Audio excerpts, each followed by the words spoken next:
When life gets unpredictable, preparation matters. In medicine, it's all about staying alert, ready for whatever comes through the door. On the road, it's no different.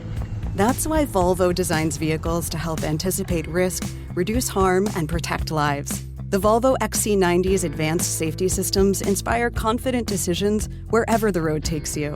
The Volvo XC90, for life. Proud sponsor of the Pit Podcast. Learn more at volvocars.ca/safety. Listen to what one fired Facebook data scientist had to say in a 6,000-word-plus internal memo. Here's a little snippet. I have personally made decisions that affected national presidents without oversight and taken action to enforce against so many prominent politicians globally that I've lost count. I have blood on my hands. Those are the words of one Facebook whistleblower. Part of the team that uncovered this story at BuzzFeed News joins us now on the line. Craig Silverman, media editor for BuzzFeed News. Hi, Craig. Pleasure to talk to you again. Hello. Thanks for having me. So tell me how you uncovered this story of this Facebook data scientist, this fired Facebook data scientist. Yeah, so Sophie Zhang was a relatively junior-level data scientist working for Facebook in California. And over the course of her 3 years at the company, as you know that quote hinted, she really had a talent for finding fake accounts that were, used to share certain types of information, were used to do fake likes and fake engagement. And though her job was really supposed to be about spam, about people doing this to earn money, she kept coming across networks that were related in some cases to actual heads of government in countries like Azerbaijan and in Honduras. And she kept raising this internally, but they just wouldn't give resources to it. They didn't take up her investigations in some cases until 9 months or a year later. And her health really started to suffer from this. And at the end of the day, basically, as you mentioned, she was let go. And on her last day at Facebook, she dropped this memo, this 6,600-word memo on an internal message board. And we were able, through some sources we have at Facebook, to learn about this memo, to get a copy of this memo, and then we were able to publish that this week. Craig, it's my inkling here that, and you mentioned you had sources at Facebook. It seems like there are a lot of Facebook employees who work there, but they are unhappy with how the company is handling political issues like this. That's my inkling. But do you think that inkling is correct? It is correct. And it's bigger than just the political elements of things. There was a virtual walkout at Facebook a few months ago about its handling of treatment of, hate speech and hateful content on the platform, where employees, changed their logos, their profile photos on social media and voiced objection to the way Facebook was handling this. And so there's unprecedented things going on inside Facebook that are starting to leak. As a journalist, it used to be really hard, actually, to get employees at Facebook to talk to you, to share insight of what's actually going on inside. And now all of a sudden, there's a lot more talking about that because of this unprecedented level of dissatisfaction and internal turmoil. Because remember, obviously, Facebook is a hugely, wildly profitable company. They pay, their employees extremely well. They have lots of perks. And so people have been very happy there for a long time. But that has started to change over this year. The inner turmoil is bigger than we've ever seen. And there are people frustrated about a wide variety of things.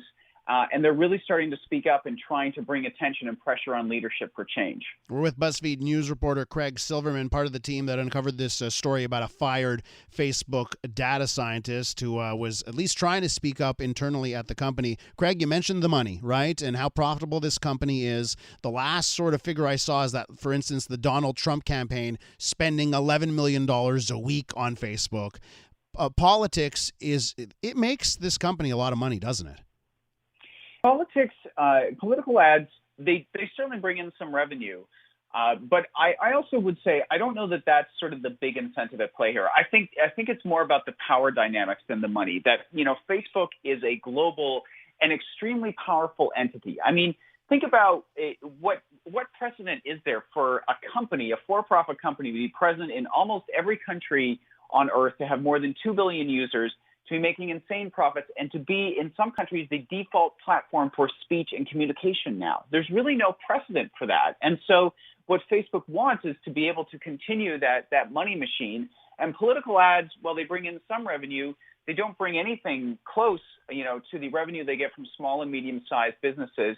And they need people being active on the platform to gather the data to make sure those ads are well targeted. And at the end of the day, Facebook does not want to be fettered by regulations. They do not want to have to bow to the whims of governments. They want to be able to run their business the way they want. And I think that's a really big driving factor. What can you tell us about what this insider, this whistleblower, divulged about the countries that she has seen, how Facebook has led to manipulation in specific countries in the political process? So two of the big examples that she detailed were in Azerbaijan and Honduras. And these were cases where she found, huge networks of inauthentic accounts that were being operated by people in order to really either attack the opposition of the government. For example, in Azerbaijan, it's really about attacking the opposition with, hateful and trolling comments. Or in Honduras, where she found people connected to the president of the country who were running these inauthentic accounts to obviously influence public debate. And the scale of these, it can range from, in some cases, in smaller countries, she might have found a few thousand accounts doing manipulation, all the way up to, in one example, she talks about the removal of 675,000 fake accounts that were being used to promote specific content that were on the Spanish Health Ministry's Facebook page. And it's unclear who was behind those accounts, but they were influencing content on the Spanish Health Ministry's page. They were influencing content in the U.S., and so that scale, 675,000 fake accounts, just in one little sweep that she did, tells us that it's a huge global problem, fake accounts on Facebook. And we have governments in some countries like Azerbaijan and Honduras who are weaponizing these to influence and manipulate public debate in their countries. The thing to note is that in Honduras, they announced a year ago, Facebook did the takedown of these accounts, but it took Facebook about 9 months to start the investigation after she flagged it. And Azerbaijan, it's been about a year since she first flagged it to people at Facebook that they finally took it up. And that investigation is even ongoing. So that was unknown publicly, that Facebook was doing an investigation into this activity in Azerbaijan. So, yeah. And the last thing to add is just that one of the big criticisms she makes is that Facebook is too focused on the U.S., it is too focused on Western Europe, and it does not care about these smaller countries around the world where you have, in some cases, authoritarian governments, in some cases violently repressing the opposition. And that's why she said she feels she has blood on her hands. At times she couldn't do an investigation because she didn't have time and she didn't have support. And then she would see civil unrest break out in these countries, and she felt partly responsible.